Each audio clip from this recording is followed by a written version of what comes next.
Minsan napapaisip ka rin, bakit nga ba natin to ginagawa? Ulan, putik, mga likong walang katapusan, init sa hapon, antok, sakit sa buong katawan. Wala namang premyo, walang cheering crowd. Pero andito pa rin tayo, sinasakyan ng panganib, tinatawid ang hirap. Bakit nga ba? Let's go!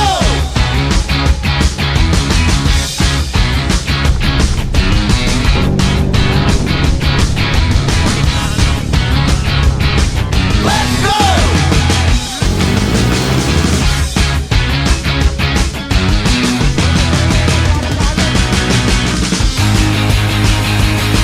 Let's go!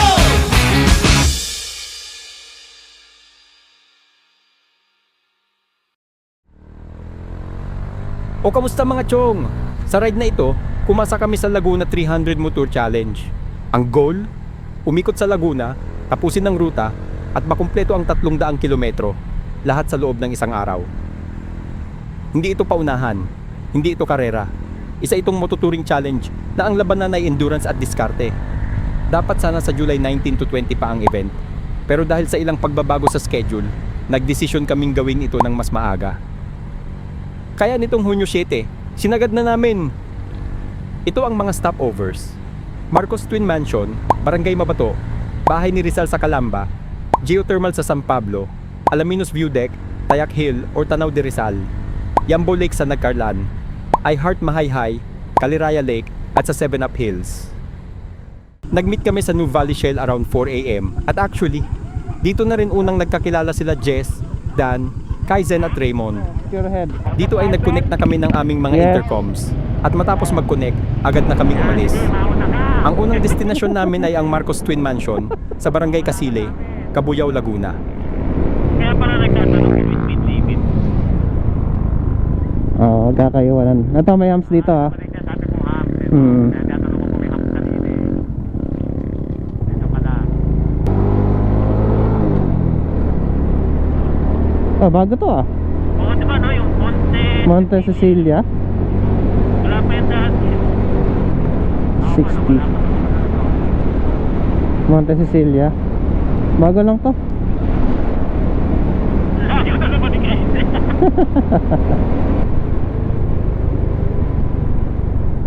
Kakanan tayo ha. Okay.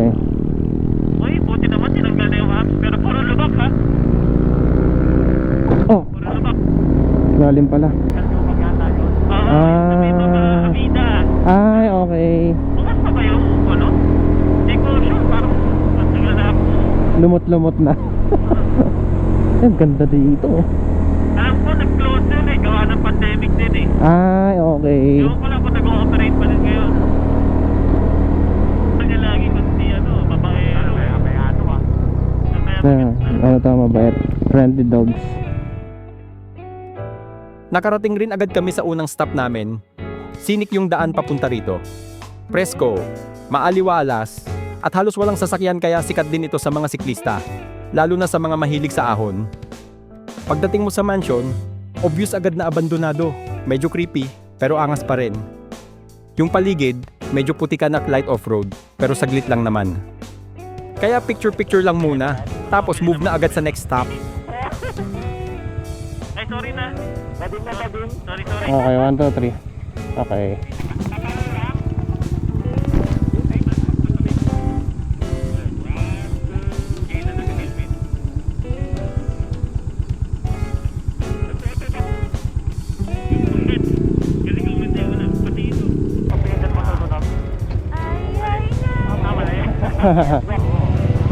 Tingnan natin siya.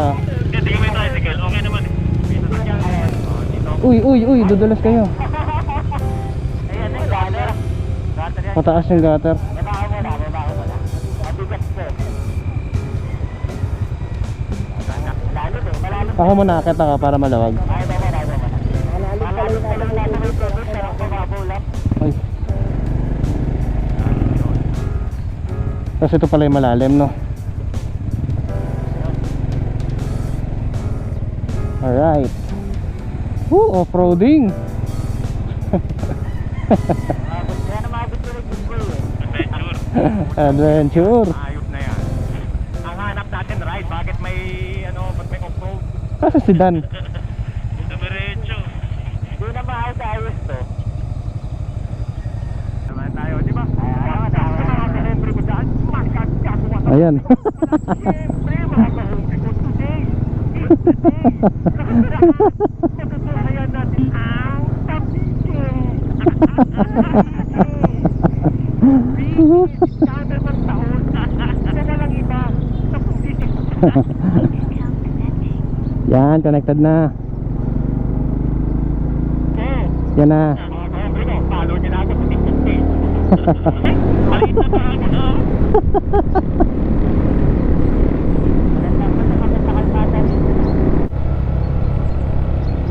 Silent kill. Ilang nakadaan dito? Pares tayo. Ako din eh. Silent kill. Ako parating. Ganda na yung parang pasada. Alam ko talaga meron dito pababa ng tanawan. Pero hindi pa ako nakakadaan. Mabibinig ka pa, di ba? Ang kinahin mo, paniit mo. Wala kaya. Maraming rin. Maraming nahihilip dito mo sa Gabi. Oo. Hindi familiar. Pamilyar. Tulad ko. Wala niya. May Ano dito. May mga matutip. Uy, may landslide pa oh. Parang landslide pa na Pakalat ka rito. Ay, wala niya. May tubig na. Baka naman nasa Benguet na tayo. Oo nga. Angat. Dito wala nang gobyerno dito. Wala nang gobyerno. Forsaken town.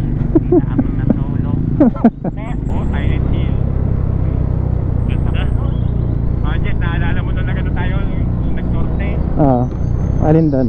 Ay, ganda mo nag-computer. Wow! Sana may maligo na pala dito. Maligo. Oo nga, no? Maliko. Ay, contact na dito. May Sharp corner pa. sharp na ako. Tapos yung tarik pa. Hindi ako maglalagay ng tindahan dyan. Mali. Wow! Wow! Buti na lang dito tayo pababa, hindi pa akyat. Butik. Yan na, naiipit na yung bayag ko. Ipit betlog. Oo. Basta pag bumigay ang mo rito, preno mo, yari ka. Buti na lang talaga. Hindi ako nagdalawang isip dun sa pants. Hindi ko na dapat ilalagay eh. Grabe yung tarik nun. Grabe ang tarik nun. Paano kaya paakyat niyan? Ito, Pakyat, wala Ito paakyat, tatlo pa. Tatlo pa sila.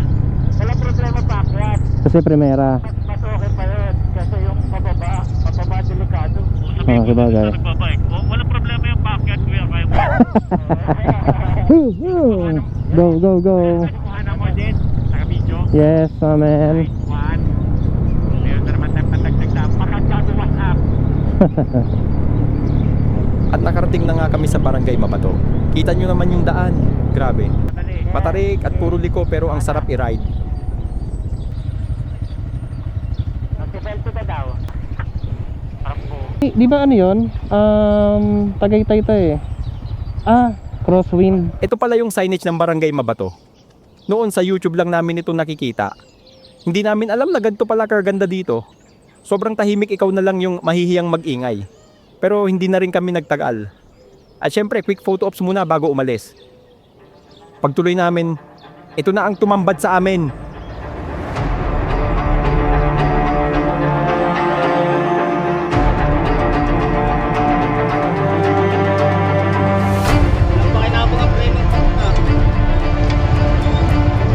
Good morning, good morning. Literal na gravel, putik, at anibin na lupa ang sumalubong. Walang choice kung di tumuloy pa rin. Kung para sa iba baka basic lang ito. Pero sa amin, solid na off-road experience na ito. Kaya hanap ng linya, dasal ng konti, tapos tuloy ulit.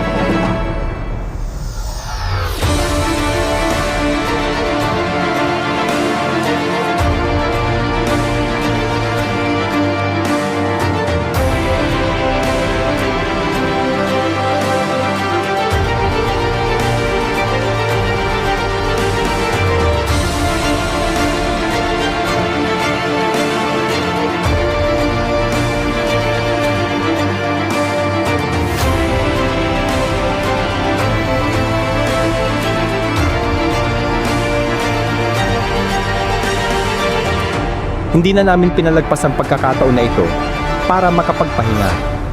Dahil sa nakita namin sa unang oras pa lang ng ride namin ganito na agad ang daanan. Paano pa kaya ang mga susunod na mga lugar na pupuntahan namin?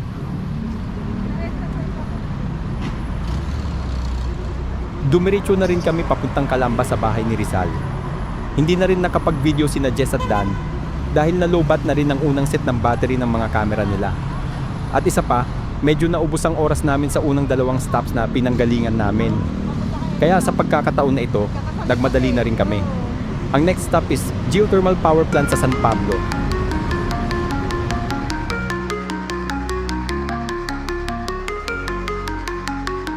Susunod naming pinuntahan itong geothermal power plant sa San Pablo. First time namin dito at sa totoo lang, parang hindi Pilipinas yung vibes. Bundok sa paligid, puro puno, pero sa tabi ng kalsada mga higanteng tubo, industrial pipes, parang nasa cyberpunk movie. May mga usok pa na lumalabas, legit steam galing sa mga hot springs along the way. Amused kaming lahat. Ang astig ng lugar. Ang weird in a good way. Pero wala namang ibang gagawin dito, so picture-picture lang tapos balik Batangas para mag-breakfast. Kawawa yun, magigpapa. Ba't mahirap? Tulawak ka, magtawa na lang doon sa ano, matagtawa ba?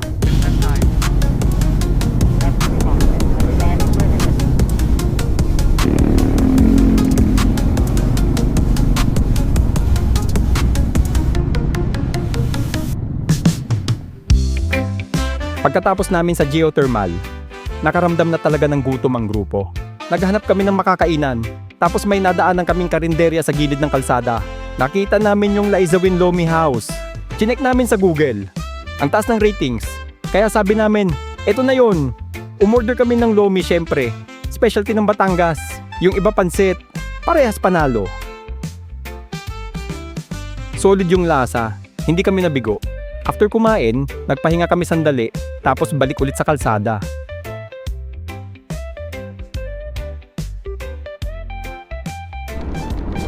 Nawala ba kayo? Dito lang kami. Ibukas lang ako ng camera. Sure. Ganda rin ano, style ng kalsada dito. Ding. Yun o. O ikaw, patinyas ka, nakabukas ang camera niya.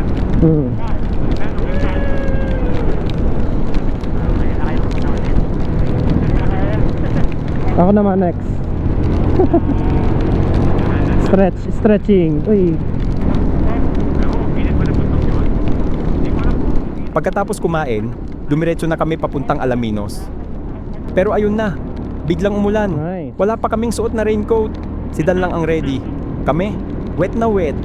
Dahil umuulan, di na rin namin na mount yung phones for navigation. At guess what? Lumagpas kami sa photo op spot. Nagdire-diretso lang kami. Oo. Okay.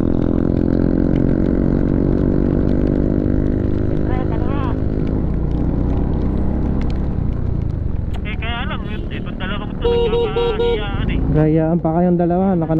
Naman to. Maluwag ba dyan?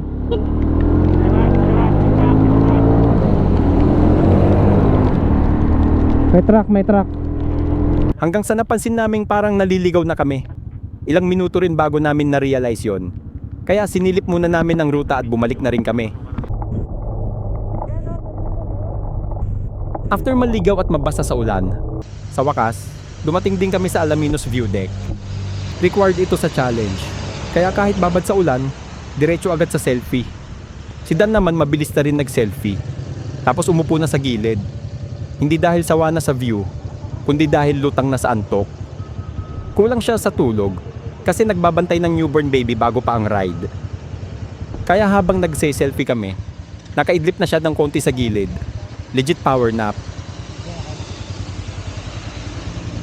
Pero hindi na rin kami nagtagal rito at umalis na rin agad. At tinuloy na namin papuntang Nagcarlan.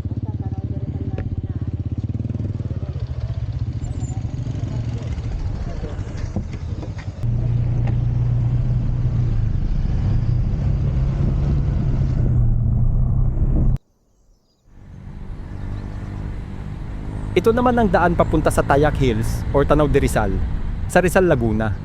Katabi lamang ng Nagcarlan. Galing Alaminos, dumaan kami sa bayan ng San Pablo para makarating dito. Kumpara sa mga naunang stops, ang daanan dito ay masikip na halos dikit ka na sa mga puno. Ito ay dahil papanik na ito ng kabundukan ng Mount Banahaw. Grabe, sobrang majestic. Para kang papasok sa portal patungo sa kung saan. Medyo nakakakaba din dahil 20 minuto din ang biyahe dito. Walang signal at hindi gumagana ang mga mapa namin. Marami rin matatarik at mga palusong na daanan. Siyempre, dinaan na lang namin sa tawanan. Naging natural na rin sa aming grupo ang pagbibiruan habang nagra-ride. Siguro dahil na-i-enjoy namin, hindi lang ang ride na ito pati na rin ang bawat isa. Nakadating na rin kami sa wakas dito sa Tanaw de Rizal at nagsimula na rin kami mag-photo ops. Hindi na kami pumasok pa dahil masyadong malayo rin ang lalakarin namin papuntang Tayak Hills. Maraming oras ang kakainin at dagdag pagod pa ito. Kaya nagpasya kaming dito na lang mag-selfie at nagpahinga kami saglit. Maya-maya bumaba na rin kami at tumungo na sa susunod na destination.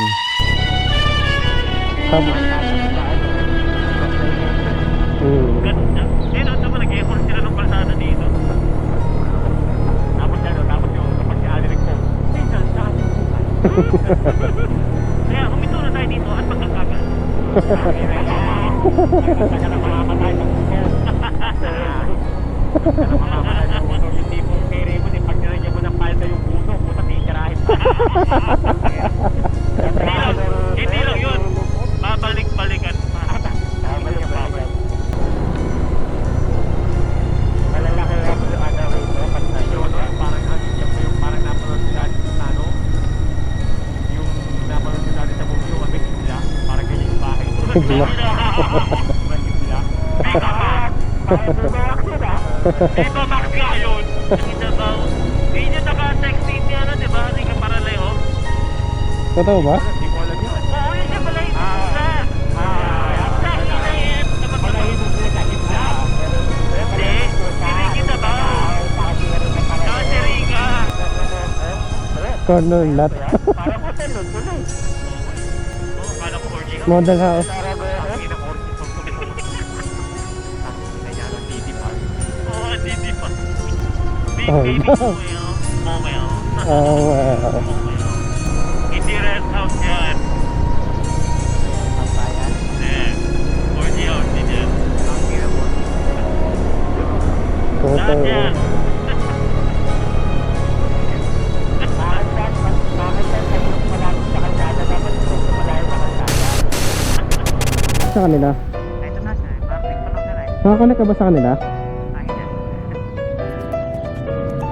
At hindi na rin kami nagtagal at tumungo na kaagad kami sa Yambo Lake, sa Nagcarlan at pagkatapos ay sa Mahayhay, Laguna. Yan, mali. Uy, putik. Sa pagkakataong ito, saglit na pick and run lang ang ginawa namin. Dahil inisip namin na bilisan na rin at ayaw na namin mag-aksaya pa ng panahon. Kasi baka abutan na naman kami ng malakas na ulan.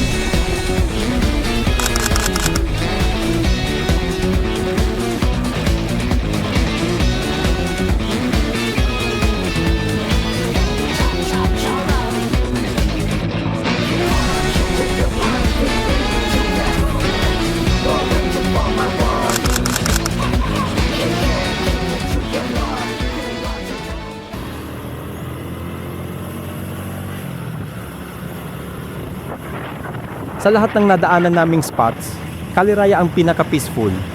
Habang papalapit kami sa lugar, kahit pagod na ang aming mga katawan, parang unti-unting gumagaan ang aming pakiramdam. Sobrang lawak ng view. Kita mo ang Kaliraya Lake na man-made. At sa kabilang side, tanaw rin ang Laguna Lake. At kung iisipin, dapat rush hour na nung oras na yon. Pero ang tahimik, ang aliwalas pa rin. Hindi rin talaga kami nagsasawa na dumaan dito. Staple spot na ata ito tuwing may biyaheng Laguna.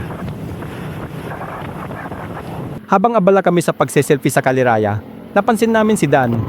Nasa kabila ng kalsada, tahimik lang na nakaupo. Paglapit namin, tulog na pala. Lutang at hilo na sa pagod.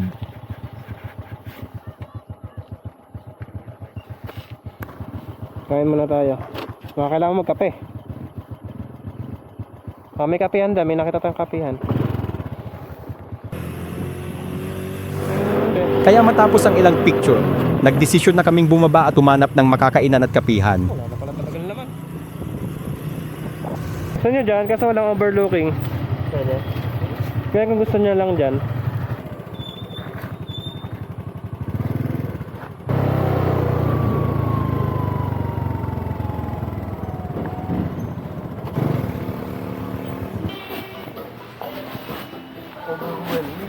Tumingin kami sa bawat madaanan na restaurant. Hindi rin ganun ka-budget friendly ang mga kainan dito. Hanggang sa nakarating kami sa Yamshi Grill and Restaurant. Nasubukan na namin kumain dito ni Jess. Noong una naming ride sa Kaliraya, kaya alam na naming good choice ito. Para ko lang nakabangan yung magano. Sa wakas, nakaupo na rin. Umorder kami ng pagkain, kape, at syempre, pahinga muna. Habang kumakain kami, nasabayan na ito ng tawanan, kanya-kanyang kwento, kulitan, at recap ng buong ride. Simple lang yung moment, pero yun yung mga part ng ride na di mo makakalimutan. Pagkatapos kumain at mag-recharge, ready na ulit. At eto na, time to roll. Last stretch na. Papunta na kami sa 7-Up Hills. Inabutan na kami ng gabi nang makarating kami sa Santa Maria, Laguna, papunta na sa 7-Up Hills. Umuulan ng bahagya, traffic ang kalsada, at ramdam na ang pagod. Si Jess, may nararamdaman na sa manibela ng motor niya. Pero hindi ito naging dahilan para tumigil kami. Di sana pala mas okay yung kanina. No? Kaso ito yung sinasabi mo, kurang daan. Kaso ito yung sa likod. Halos 1 oras ang biyahe mula Kaliraya hanggang Santa Maria. Pagliko namin papunta sa 7-Up Hills, parang ibang mundo na. Palubog na ang araw, masikip ang kalsada, maputik ang daan, at unti-unti nang nagiging off-road.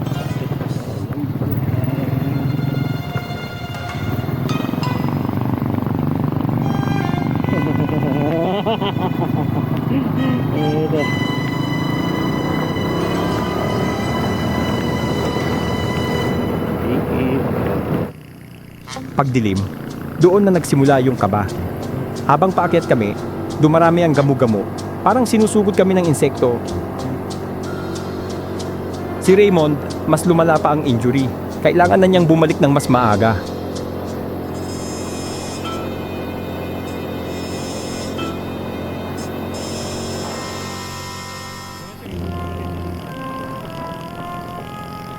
Tahimik ang lahat.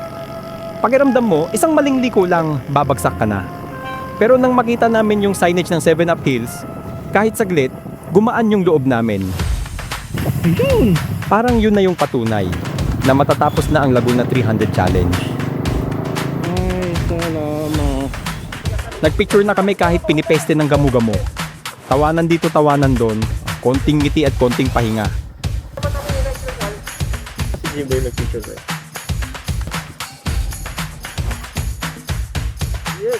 Yan, finish na. Yes, finisher. At sa isip namin, tapos na. Uwian na. Chill ride o baka makapag-hangout pa bago umuwi. Pero hindi namin alam, may huling sorpresa pa pala.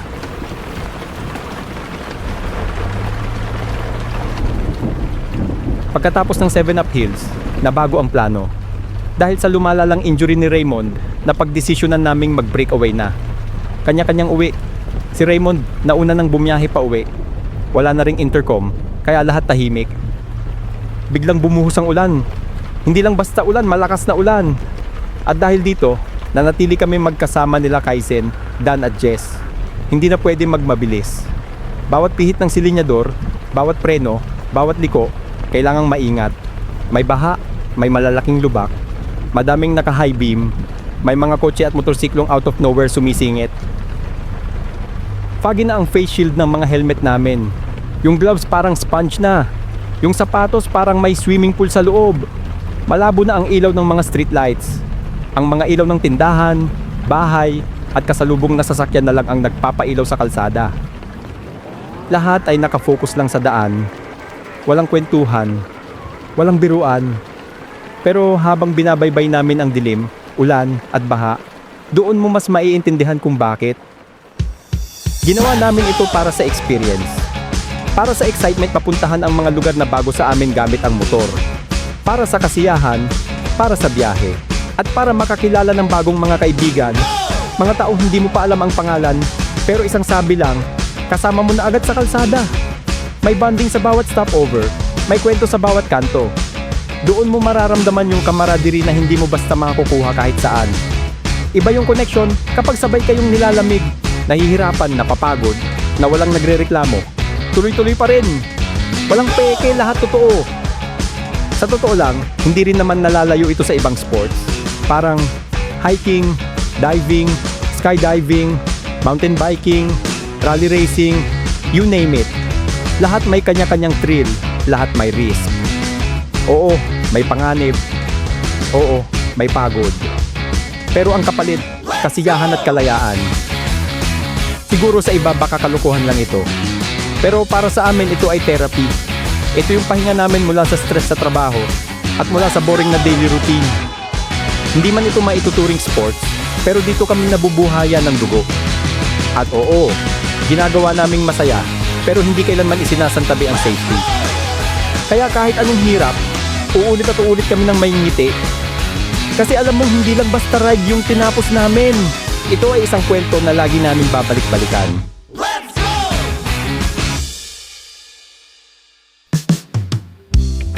Nitong July 20, pumunta si Raymond at Jess sa official grid ng Laguna 300 Motor Challenge. Kaaalis lang ni Bagyong Krising, kaya maulan pa rin ang mga araw na ito. Si Jeff. Kinuha nila ang mga kit para sa buong grupo at nakasalamuha rin nila ang organizer ng event na si Sir Rodel at ng iba pang staff. Okay. Sinadya rin talaga ito nila Jess para masaksihan ng take-off ng iba pang mga participants.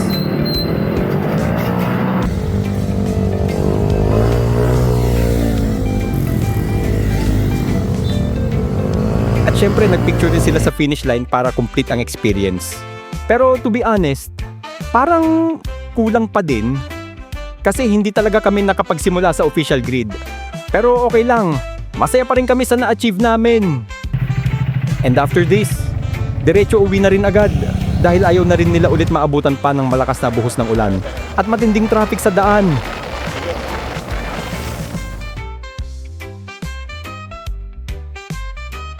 Ayun lang naman mga chong.